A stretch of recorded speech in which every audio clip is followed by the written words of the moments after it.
Пролетают года, ну а ты, как всегда, всюду со мной. И как прежде маня, ты ласкаешь меня, город родной. И везде, и всегда слышу голос твой. Ты волною звенишь, ты шумишь листвой. И не напрасно ты зовешь, ты действительно хорош, ты действительно хорош. Ах, Одесса моя ненаглядная, без тебя бы не смог, вероятно, я ни душою молодеть, ни шутить, ни песни петь, ни шутить, ни песни петь.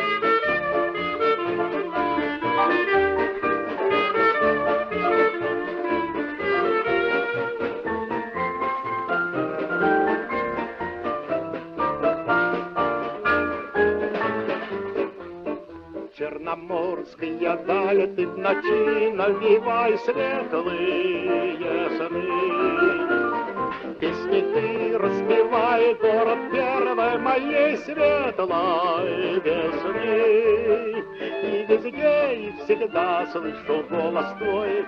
Ты волною звенишь, ты шумишь листвой.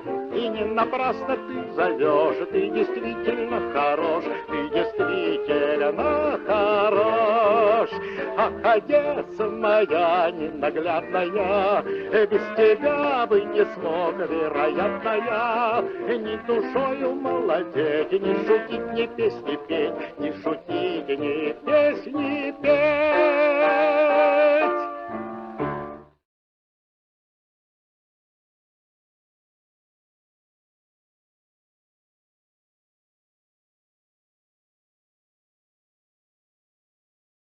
So Odessa, which is not the capital, but a kind of cultural capital of Ukraine, and historically cultural capital of Eastern Europe and of the Russian Empire and of the Soviet Union, of which it was once part, was is an important city, and it is the city from which Professor Emil Draitser springs.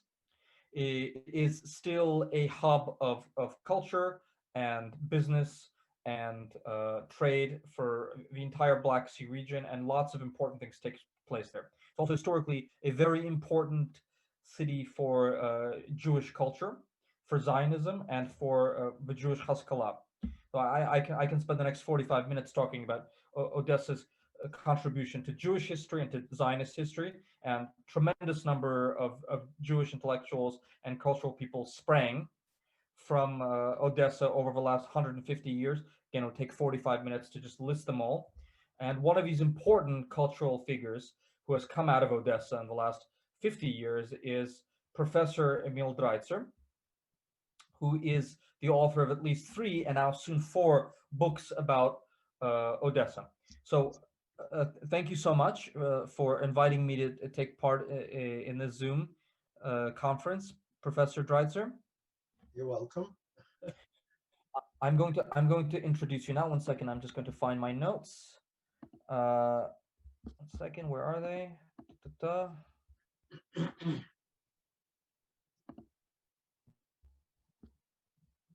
Thank you so much to the Workmen's Circle of the Southern California branch for having us here today for this what will be a fascinating event. Let me just get my notes open. Okay, so our author today was born in Odessa to a working class Jewish family. He was a student of the Odessa Polytechnic Institute and in the Moscow School of Journalism. Under his pen name Emil Abramov, he began his writing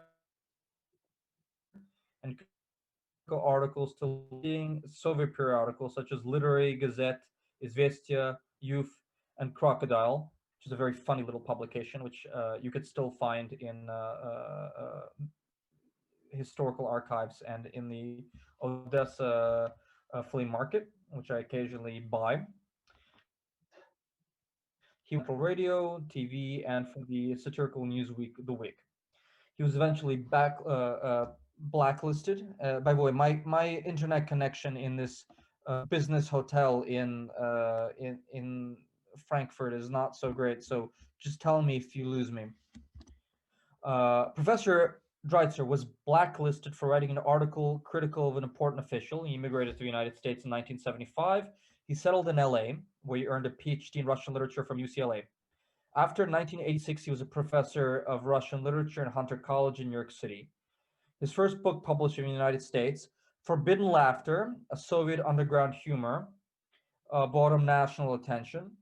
It was a very nice book, which I read in my underground years as a Slavic studies major 15 years ago as a student. I'm no longer a student, but I did read it 15 years ago as a student. He was featured in the New York Times, the Washington Post, the LA Times. He also appeared on the NBC News with Tom Brokaw on the Merv Griffin Show. His pieces have appeared in the New York Review books, the London Times Supplementary, and the Wall Street Journal. Beside 12 scholarly books, he has published Shush, which is Growing Up Jewish Under Stalin, Stalin and Spy, and Taking Penguins to the Movies, Ethnic Humor in Russia, which is a very funny, or about as funny as academic monograph of Soviet academic studies, which I also read as a student 15 years ago, and it's a very important contribution to the field. He has written for the American Council of Learned Societies and is a three-time recipient of the New Jersey State Council on the Arts. So I think that's enough for Professor, who is a tremendous figure. Otherwise, we would not all be here today. Professor, let's get going. This new book is about the Soviet Jewish emigration. Can I ask you, how did it differ from, other Soviet emigrations 120 years ago, which probably our American friends and their ancestors came when? Yeah. All right. Thank you. I know that it's so often people mix Soviet and Russian, right? There was no, that's what I wanted to show you. Basically, there was no Jewish immigration as we know it by, let me see why we lose it for some reason. Just a second. There was no actually Jewish immigration. I don't know whether you see now or not, but basically that's. Let me see. Okay, we missed the music, but the thing. Do you hear me? I hear you. Yeah, good. Okay, I'm just new to the Zoom technology. So basically, what I wanted to show that it was the immigration from Russian Empire back in the end of 19th century started with the Tsarist time pogroms, especially under Alexander III, and which caused immigration from Russia to America, Canada, Argentina, and Palestine. And many Americans have their ancestors, Jewish Americans, coming from Russia of that time. You see some historical pictures of usually they would leave from the territory of the Russian Empire with no problem whatsoever. Moreover, at that time, Jewish immigration was encouraged from Russia. One of the Tsarist ministers, Pobedonostsev, actually suggested to the Tsar how to solve the so-called Jewish question. Well, he said very simple. Well, let's do the following. We will pressure 1/3 of them to assimilate, which means what? To convert into Christianity and abandon their Jewish faith and so on. And 1/3 who doesn't want to probably will die of hunger. But 1/3 may immigrate. Let's put them out. So there was no whatsoever stop to any attempt of Jewish immigration at that time. And actually this number is more than 2 million Jews fled Russia between 1880, meaning the time almost around the time of Alexander III starting his reign, and 1920 means the end of the Civil War. So that's basically was Then during the Soviet period of time, there was no immigration was allowed whatsoever.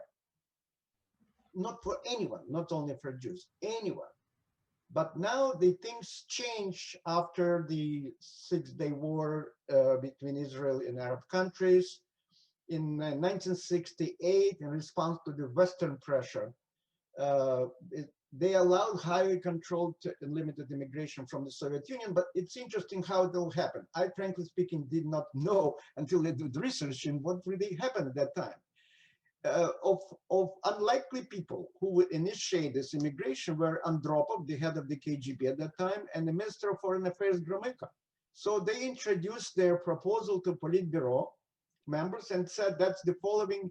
They suggested that small group of Jews will apply, and we'll achieve the following goals. Number one is the anti-Soviet rhetorics to the West will definitely lower. They will have no reason to tell us that we suppress human rights and things like that.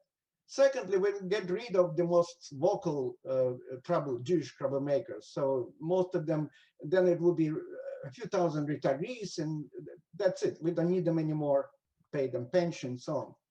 And the third one is, which I discovered later on when I was researching for my book about the biography about Soviet spy, that actually it is almost customary for intelligence of all world to use mass immigration to plant their agents, to create, in this case, they wanted to create underground intelligence network in Israel and the West.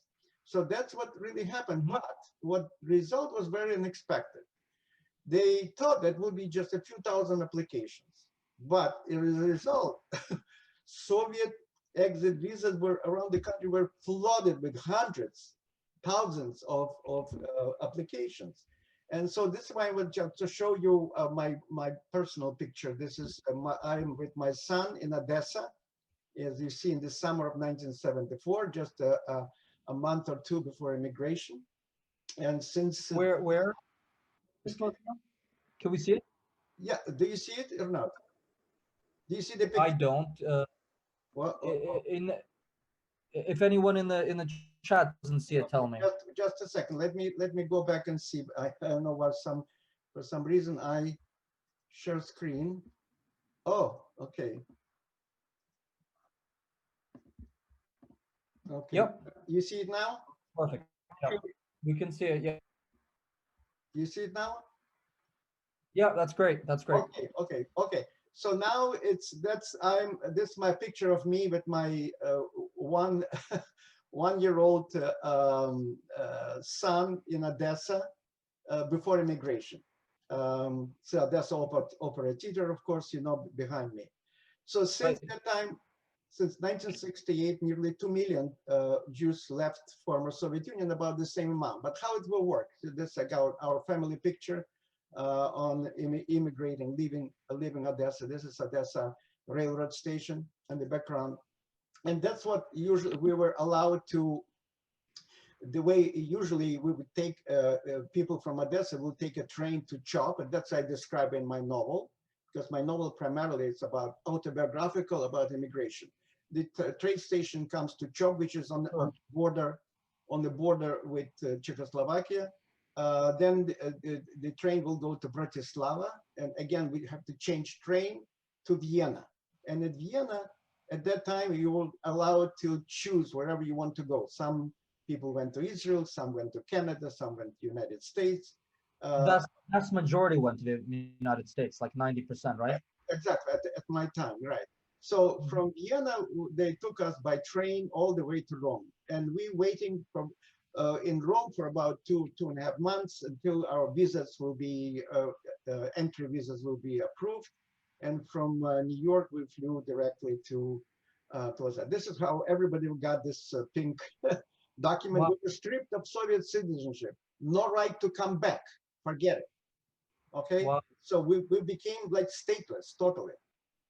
So, and this is what everybody was given just instead of document, this piece of, this is it's my picture, right? And that's it. So that means that's the only document you have until you somebody accept you, some of the countries accept you. So that's what happened. That's the way of Jewish immigration before in Tsarist time and in Soviet time. That's what it is. That's great. That's really lovely. Thank you so much. Uh, tell me, was your experience typical? I mean, there have been other novels about this experience. You Uh, know? yeah, well, there were a number of novels, but primarily that's interesting that Yes. vast majority were written by young people who came to United States or to maybe other countries as kids, like what, 7, 8, 10, 11, 12 year old. And obviously they did not carry with them all this cultural background growing up under Soviet system and coming Sure. as professionals to totally different worlds. So obviously no other book handles this. We can maybe discuss at the end of it what kind of problems we immigrants faced in coming to the United States. Yeah. Okay. So I'm quite curious about the Soviet Jewry movement, which was a successful human rights campaign and probably the most successful human rights campaign in modern history, and in many ways shaped the structure and the ambiance of American human rights and civil rights organizations. How did that affect you personally? And do you have any thoughts about Yeah. human rights? Yeah, I have to say, from this particular point, my book is very personal because I had personal people American Jews who helped me on my first steps. But the whole movement started, as some of may know, with the Jacob Birnbaum, who was a Holocaust survivor. He was just a student in America. He came from Germany, and he started student struggle for Soviet Jewry. I wanted just to underscore, it was not a governmental movement. Government decided that it would be counterproductive to have any action. So no, there was purely grassroots movement started with Birnbaum, and then it became a spearhead for the rest of the movement. Now I found in the archives several pictures of that time of how actually Americans, regular Americans, walk the streets. You see Soviet Jews are silenced, and in the support of Russia, let my people go. Some of you probably who join us today probably remember the time, Save Soviet Jews. Yeah, and so that was amazing. That actually that's just a picture of the student rally around 1990 in New York. Streets were flooded with Protestants demanding that Soviet Union opens up immigration. Now, but I devoted the whole book to two people who took personal. I have personal kind of thank you to them for their help. One and foremost is Simon Frumkin. Simon Frumkin was a Holocaust survivor. Actually, he was survived Dachau camp. His parents perished, his whole family perished. He's the only one, he was like 15-year-old when he came out of it. And he felt when the whole movement started, he felt, yeah, there's a phenomenon called survival guilt. In other words, why me? Why everybody perished by me? In other words, he felt that he has to do something on his part in order to open up this, enclosed borders of the Soviet Union for Jews. So he took a very active part. He created the Southern California Council for Soviet Jews, in which I came to Los Angeles. That's why I need to know him personally. And he helped me actually tremendously on personal level, because he was the first one who actually, and I actually tell about in the book, where I sent him my first story that I wrote about America coming from Russia, from Soviet Union, and he, without telling me anything, translated into English and sent it to New Los Angeles Times, and it was published. So I became all of a sudden published in one of the best papers in America at the time. So I really was personally in doubt for him, for his help. And then the other, his friend, and at that time student, Zev Yaroslavsky, who later became a Los Angeles City Council, also he was his right hand, and they together did a lot in order to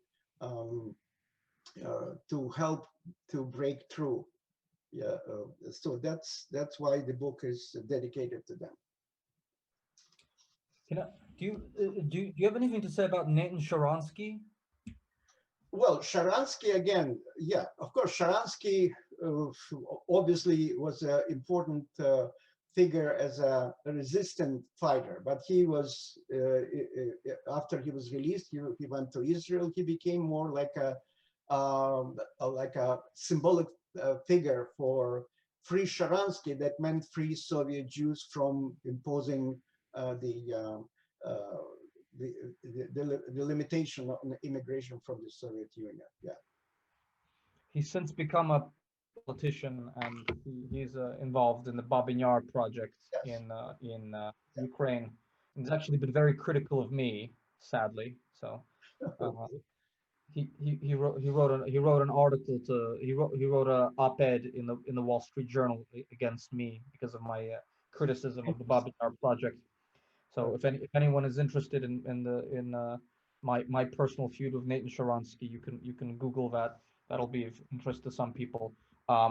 Professor, can you tell us about Odessa? Why is it symbolic of the exodus of the Soviet Union? Why is it Mom Odessa, and why is it the most important place in some ways for understanding the Soviet?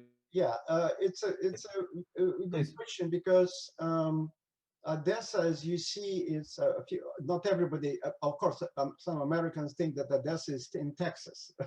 The original Odessa is on the Black Sea, in the south of Ukraine, and that was its location became the important point why Odessa became such an important cultural and the industrial and a business center of the Russian Empire to begin with. So it's all started actually with the Catherine the Great in the 18th century. At the end of the 18th century, she founded the Odessa as a port, important port to trade with Europe, with grain.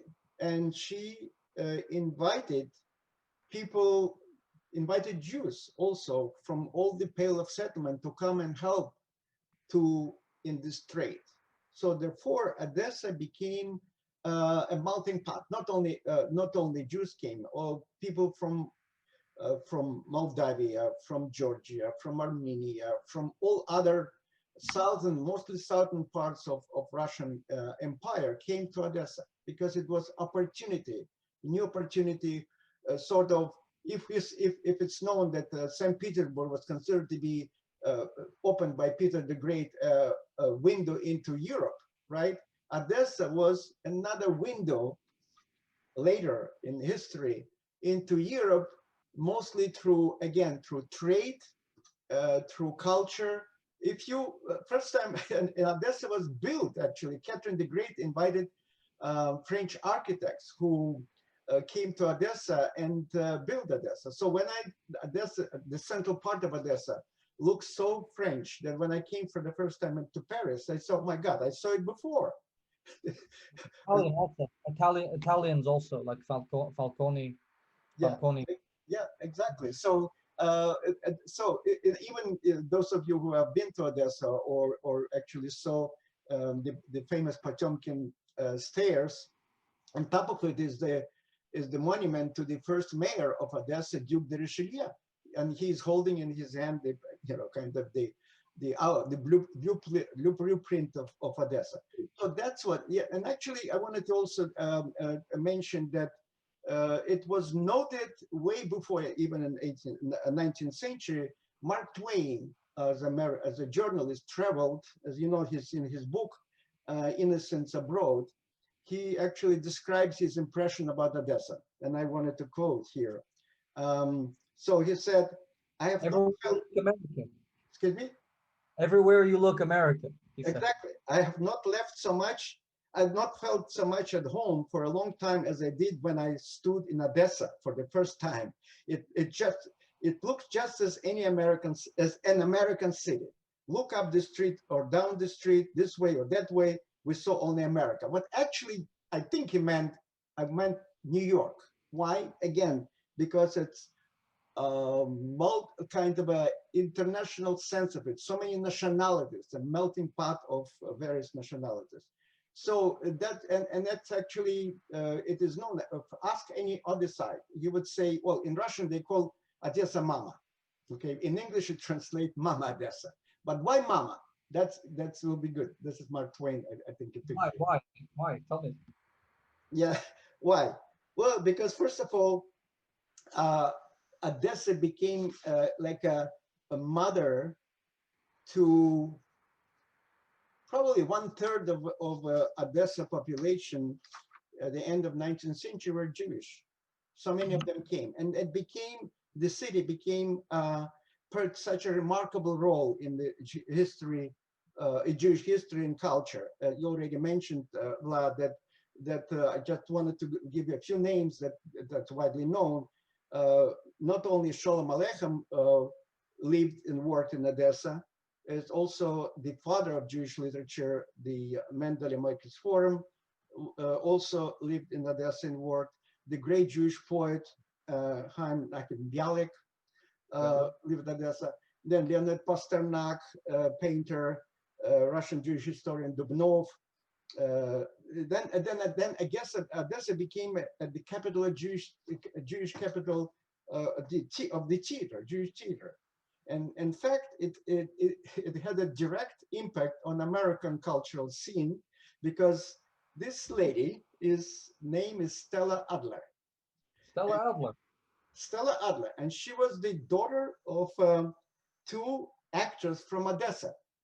And Stella Adler, as many of them probably you know, she was a famous acting coach.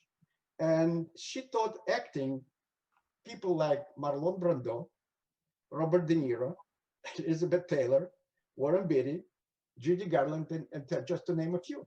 So in other words, this is kind of the impact of Odessan culture spilled over. And I'm talking about also I found through research, practically I didn't know about it when I lived in Odessa, that Odessa genes are also in George Gershwin, Bob Dylan, and even Steven Spielberg. So Odessa contributed quite a bit to culture of America. Yeah, we don't know if Dylan actually visited himself. There is a lively historical argument on whether we do know that he visited the Soviet Union, but we don't know for a fact if he visited Odessa. There are people on both sides of the argument whether he went or not during the 80s on his 14-day trip. Sure you, like as a editor of the Odessa Review, I'm sure you know more details, but the only thing I know that his ancestors come from Odessa. The rest Yeah, definitely. Spielberg's also, yeah. Steven Spielberg once excitedly, my wife is a filmmaker and producer from Odessa, and once when she was a student and a young fixer at Cannes Film Festival for Ukrainian television channel, when Steven Spielberg met her, he found out that she was from Odessa, he excitedly gave her an autograph saying, my family's from Odessa, and he was very excited to know that she was also. So it's true. Sylvester Stallone, by the way, is also from Odessa. His Jewish family, and the family, in fact, owns property. They own a hotel quietly in Odessa, and he occasionally visits. So there are lots of people who are very sentimental about Odessa, including obviously yourself, Professor. Thank you. Thank you. Tell me, I'm quite curious. How does the English edition differ from the Russian language version, which I looked over, which came out, I think, 7 or 8 years ago? And why did you choose to publish with an academic press? Well, okay. Frankly, my approach to let me see. Yeah, my approach. This is the first Okay, maybe I will jump forward and say something about my future project, which is writing a memoir about my American life. But this is all started. I never thought of it that it will ever come to this point. Why? I'm sure that Americans would say, why not? Okay, because when you come from a country like Soviet Union, the very idea of writing of you, a regular person coming from regular family and so on, a memoir sounds strange. In the Soviet Union, if you have to be a general, famous general, you know, ballerina of Bolshoi theater to write something like that. But it came later. I mean, I almost already projected will be like a, in this my future book that I'm working on it now, in the epilogue, I would actually feel that eventually when I felt that I came finally to America, when I thought that I can and I should write my memoir of my childhood back in Odessa between 1945 and 1973. This is the book in English. However, it came first in Russian, «Кто ты такой?», and then I translated into English. Why University Press? Because I felt this is just a historical record. And why I felt it is necessary? Because back in, I believe it was about 10 years ago or so, when I started reading it, I came upon kind of stumbled on a book called The World of Our Fathers, which was by Irving Howe. And he basically, the book is about Jewish immigration in the beginning of 20th century.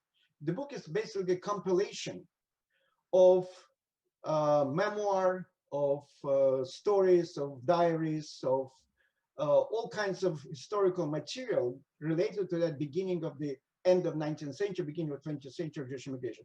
So I thought of it when I read it, and I said, my God, who will give this record, leave this record of our immigration? Because after all, as I showed you before, it's a comparable amount of people. I mean, Jews left Russia in the end of the 20th century, 19th century, beginning about 2 million to 1920, and this period also about the same amount. So I felt that University Press, it all publishes a book not because it has a high commercial opportunity to earn money, but because it is historically important to have as a record of that time. And that's what really prompted me to do it. So, actually,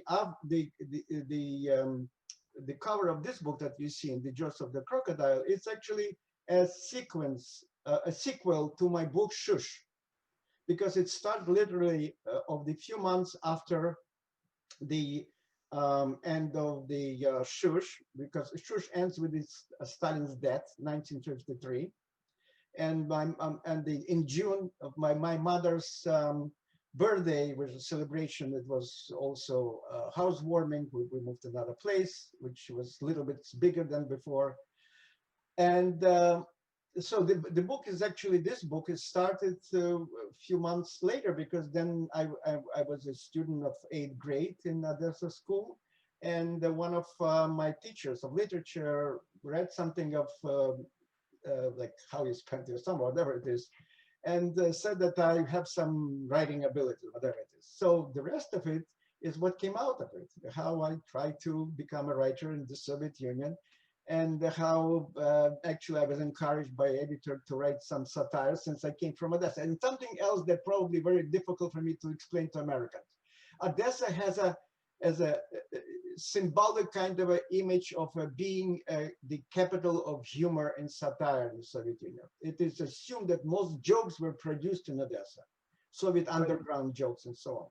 So from that standpoint, it was natural for the editor of the Moscow paper said, why wouldn't you write something satirical vein? So this is, I tried. And you're funny, you're from Odessa, write something funny, yeah? Yeah, exactly. That's what he's write something, exactly. They said, write for us something satirical. Oh, you're from Odessa. So, so that's how the whole thing started. And actually, the book is about the last 10 years of my Soviet life, in which I came to actually understand gradually through my journalistic work what the Soviet system is all about, whether it has any future. And I felt by the end of it, and obviously I described what happened to me when I dare to criticize somebody of the untouchables, people who were not supposed to, it, how eventually it led to immigration. So this book is basically like a prequel to the book that we're discussing today, Farewell Mama Odessa, because Yeah, I first wrote in Russian again on the Kudykino Goru about immigration. As you see, this Odessa, Potemkin Stairs. And this is a book about living, I mean, basically the description of what it meant to leave the country where you grew up and you never knew anything outside of it. You never traveled anywhere outside of the country, all the anxieties, all the difficulties you go through.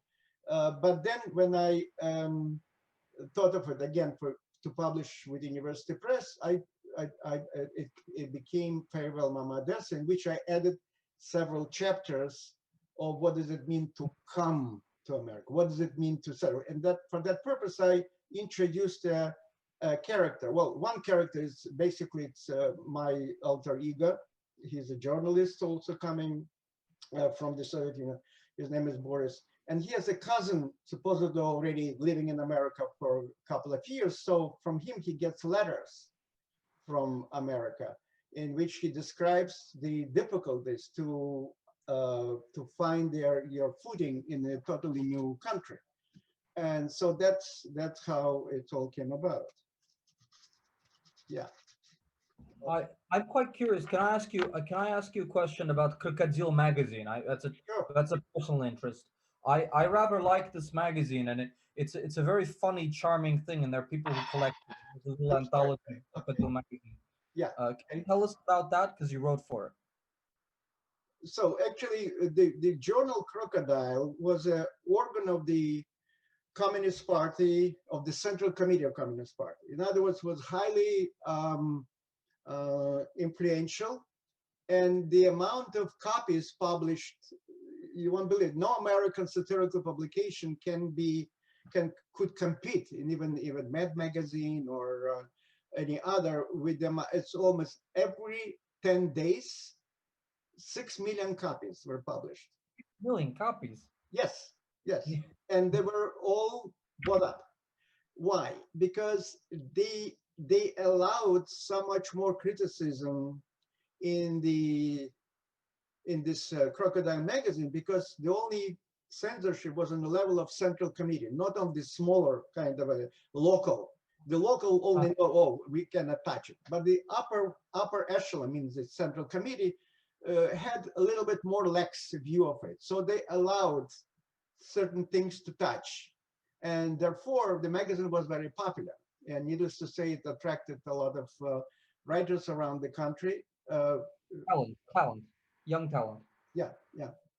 So the magazine was, well, and usually, and I describe in detail in my book about the future book that's actually is coming from University of Wisconsin Presses. I told you why University Presses in January, in the Jaws of the Crocodile, right?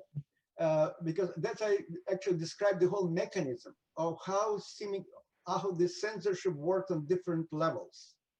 What was allowed on the Republican, on the regional level, what was allowed at the Republican level, what was allowed on top level. And how sometimes, and that happened to me, the editor-in-chief did not know that, but in my particular case, the editor-in-chief didn't know that from the time that he published my satirical piece, satirical big column in the journals, that the man that it was a play, very badly written, a vulgar play. He didn't know, the editor-in-chief, that at the time between I submitted the piece and it was published, the author of this play became untouchable. Means he became the editor-in-chief of the magazine that was under direct command of the Minister of Culture, and she was very influential, Furtsova, her name, and so they fought for a while. The journal fought for a while just to defend me and so on, but eventually they say, well, so frankly, that was for me, it was the last drop. That was, I saw, okay, this is how it works. You have to simply know who is who, and that's what it is. So that's the idea of the. Okay, that's fascinating. So you ran afoul of bureaucratic miscalculation and censorship, the intersection of those. and exactly. anti-Semitism, and you left the country because of that. Well, that was the last straw. And in other words, I saw that basically all the illusions that you you can criticize something that the workers. See, the point is that was nothing to defend. The play was published, so everybody knew how bad it is, and he published it because he was the editor-in-chief of the journal that he published. He published himself, in other words, in the journal that he was the editor-in-chief. So in other words, how you can defend it? You cannot just, say somebody else is. That's it. So that was the last drop, and actually, to begin with, the immigration was not possible until the end of 1960s. So, and that for me, for that time, I decided that's the way. And I have to tell something that few people understand it. It was a feeling that it's temporary. The Soviet system, I mean, immigration was for the first time allowed in the Soviet history. So it was felt not for forever. It may just be a window of opportunity. If you don't take this chance, you may never get out. I mean, there were multiple times when doors opened and then they closed again for a long time in the 70s and the 80s.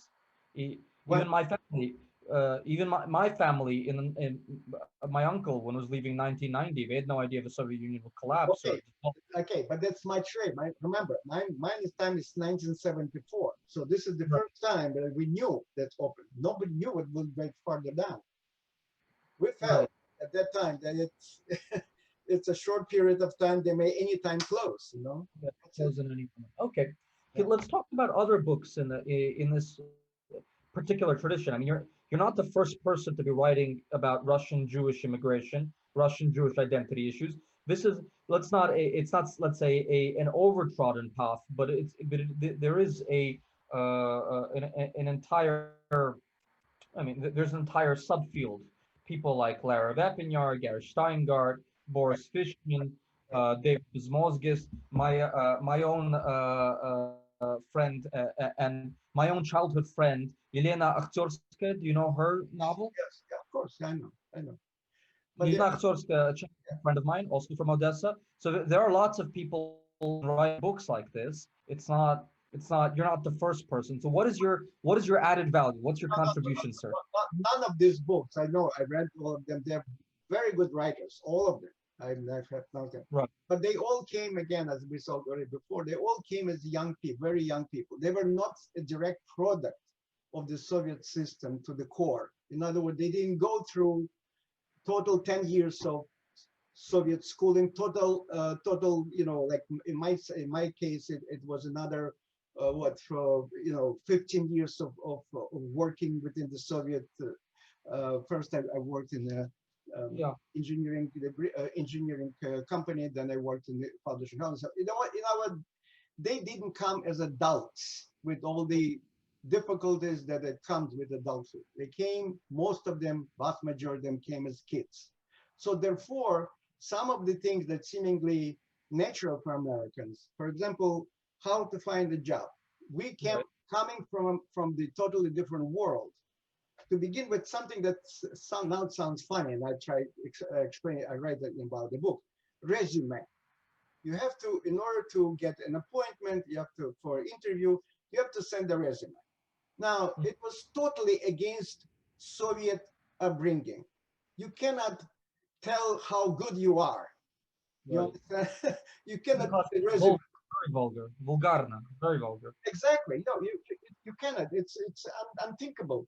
Who are you? Why are you saying and so on? And I remember then I went through all of this obviously myself. And I remember one time I just mentioned during the interview, well, actually, I invented some when I was in a research lab as an engineer. I invented some. She said, "Wait a minute, why didn't you write it about it?" And I felt, why should I? This is too much. I'm boasting. You see, that's totally culturally different. Secondly, you come to the interview.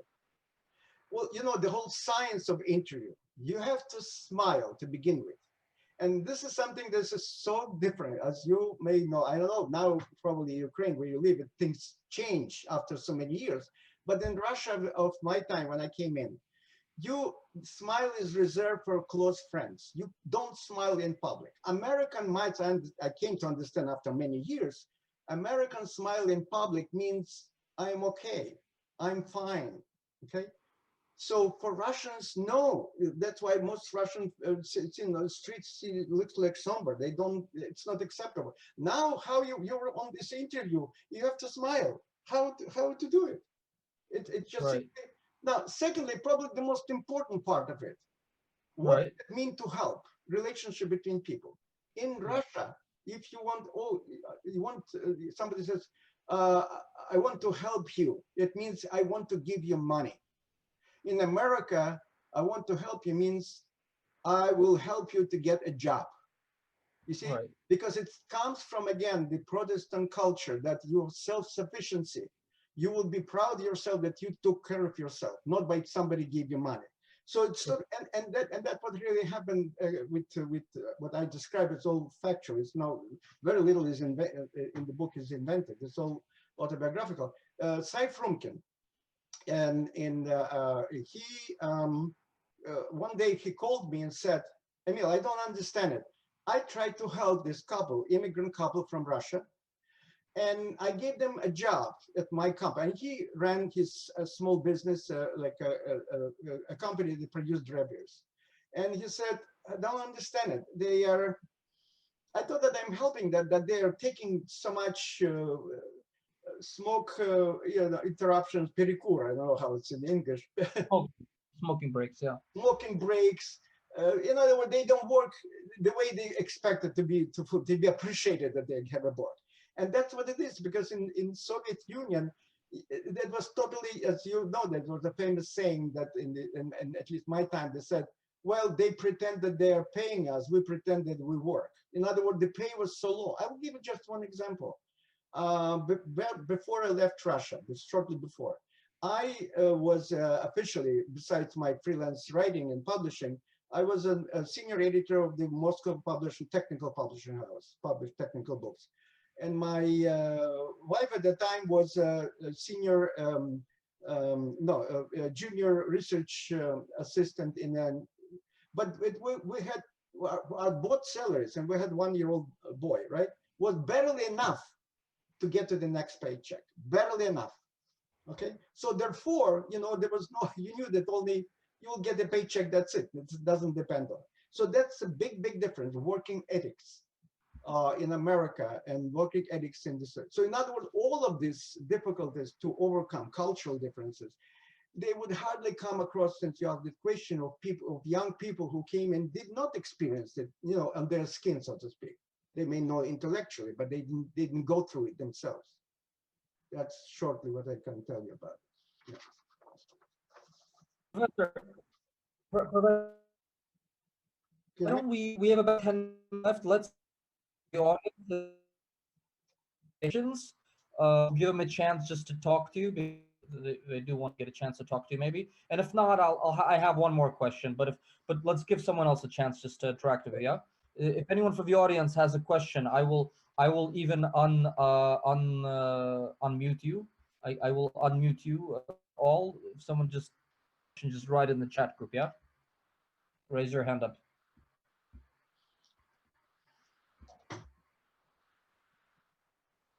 No one? If I mean, we're quite open to any kind of question. All right, you have 15 seconds, or otherwise I'm gonna keep talking. No one. Go ahead. It's a harna rich. So tell us about the trilogy as a whole. I mean, you're putting out the next chapter of this, which will close off what is a trilogy of a life. Well, but that's what I started with talking about, that with the first book is Shush, Growing Up Jewish Under Stalin. This is the childhood, 1945, 1953, okay?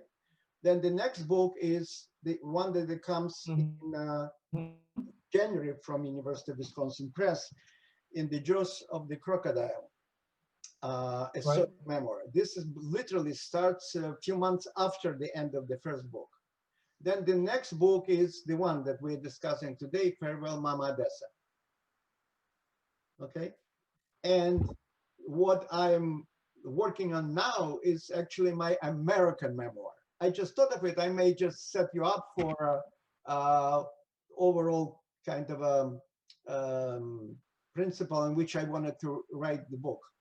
If I'm sure people who remember, who read Old Testament, reread Old Testament, I want to remind you that God, I mean through Moses, of course, Moses says that the God doesn't want anyone who over the age of 20 to enter the promised land, that they have to spend 40 years in desert, right? So therefore, in our case, we had Right. maybe 40 days between leaving Soviet Union and coming to America. So what I found through my thinking all of this, overcoming this cultural indifference, that this 40 years, although we came physically to America, in the mind, it took me 40 years actually to shed so many of the Soviet time of my upbringing things. In other words, to free myself to some degree, of course, to which I can, everybody to a certain degree. So that's the book about, in which I actually discuss many more issues of these cultural differences. For example, attitude toward the law, okay? The Russian attitude toward the law, Okay. historically, is that basically is nihilistic. They say if you want, there's even a joke of that time. If you want somebody to if you want some, okay, they will put on the bridge. They said No. if they want the bridge, they say there is a law prohibiting jumping from this bridge. So the Frenchman would not do it, and the American would not do it, but the Russian will do because it's prohibited.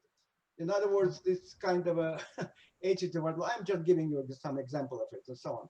Attitude toward some other chapters I write about the friendship Russian and friendship in American sense. It's quite different culturally because of the different, the way the country evolved in the national character and so on and so on. So there's every chapter is devoted to different period. And that's what is probably most interesting for me, was at least, that basically it's all built around my own publication in the first 10 years of America, that I look at them now, the satirical pieces on America, I see this is written from the Soviet point of view. Although I came physically to America, I was still here, wrote about all these things, you know, from bringing the old country culture. That's normal. Tell me, why did so many people from your generation find it so difficult to integrate, assimilate into the culture? And I say this looking at my own family. My aunts and uncles assimilated extremely well. They made money. They became Americans. They have a very good Right, life. right. But my mother stayed totally post-Soviet, and my father even more so. My parents became less integrated than other branches of my family, and I find it very interesting. Why do you think that's the case? That's exactly what I try to show, because you already came. Let's put it that way. Imagine let's say a record, the old record made on not in vinyl but even on plastic, right? So this is all happened in your child in the period of your childhood, growing up, formative years. Right. Once all these attitudes, whatever the child, when a child comes to life, I mean, no matter what the situation, he accepts as normal. How else it could be, okay? Because he has no option. There's no critical attitude to our environment. It is Mhm. known. It's not only about that kind of a for any. So once it's already engraved, it's not like tape recorded. You can you rewrite and so you cannot. It's there, and it's obviously not obvious for the mind, but it's also how else it could be. How else it could be, right? If Yeah, a lot. yeah, Mhm. that's what it is. It's there. It's very difficult to remove. I see it in my own family also. There's some other of my siblings are, you know, it's still there. I don't know. Maybe I put a lot of effort in, and that's what actually that's exactly what you asked. It prompted me to write this. I'm working on this new book that I hopefully one day will also publish and finish. That it's exactly this, where it comes from. I'll give you one short example. Please. You are 7-year-old, or let's say 8-year-old, right? And you read in the Родная речь, you probably know, the textbook for the small children. The following lines. Всем известно, что земля начинается с Кремля. You're 8-year-old, okay? That means everybody knows that the whole earth starts from Kremlin. I'm just translating. Yeah. You have no reference to critically assess it. If it's again everybody knows it, then who are you to say no, it's not? Where it comes from? You understand? So it means it's there. You assume you're on the pinnacle of the way. I mean, growing up in the Soviet Union, I'm explaining. You assume you're on the pinnacle of the world. The world starts with the country in which you live. Kremlin, I mean, in the capital of the Moscow capital and so on.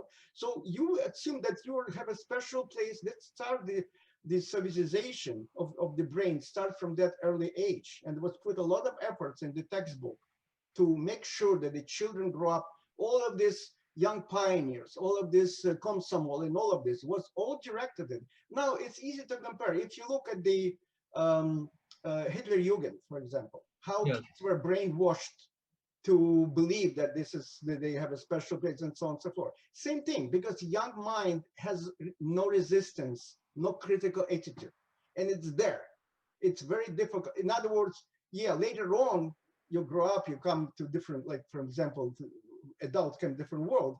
It's there in subconsciously present there, and that's what I show when I look at my own publication, America. I show this where it comes from. Oh, of course, this is, for example, maybe some later on I'll have a little bit more specific, but basically that's what it is. It's still there because you grew up and accepted as given. You have no critical attitude. I think we're running out of time, but I do have one last question. What is it about Odessa? I mean, you spent your formative years there, but what is it about Odessa that makes people so enchanted and so fascinated with it? What is it about your childhood and time in your youth there that you are still so fascinated by, even 40 years later, you're still writing about it? Yeah, well, Odessa, first of all, I remember myself growing up there. You felt that you are in a jolly city. First of all, the mood of the city, because of the humor that was always on the streets. Yeah. The irony was there. You did not live in some somber. First of all, Odessa is a sunny place. Remember, Yeah. 300 days a year, at least my time. Now climate may change. 300 days in a year was sun. It was called sunny, Solnechny Odessa. So the sun, the openness to the sea. It's very important that you're not in enclosed, some, let's say Voronezh. You're in the middle of nowhere, the city that ends with it. You're open to the world. You see, secondly, from my childhood, I remember tourists coming from all over the world to Odessa. I never felt that I'm enclosed somewhere, right? I'm not in some small town, some in the middle of it. That people came from sailors from America, from Europe, from all over the world will come there and they walk in different. In other words, you did not feel. You felt that you live in a. This the title of the Hemingway, one of the Hemingway's memoir about being in Paris. It says, "Праздник, который всегда с тобой." The holiday is always with you. That's how we felt in Odessa. You come to the streets of Odessa, full of sun, full of people coming from all over the world, dressed differently. It gives certain, needless to say, the city is built by, as I already told, so unusual European sense. So you don't believe that you feel that you were born in the world, not in a small town in Odessa, in Soviet Union. That's part of it. And so when sailors came from, let's say, South America, you interacted with them? Well, first of all, we couldn't interact, but they would go around. They usually were good with kids. I was a kid there. They would give us cigarettes, like extraction, we never saw it. Soviet time tobacco production was awful and so on.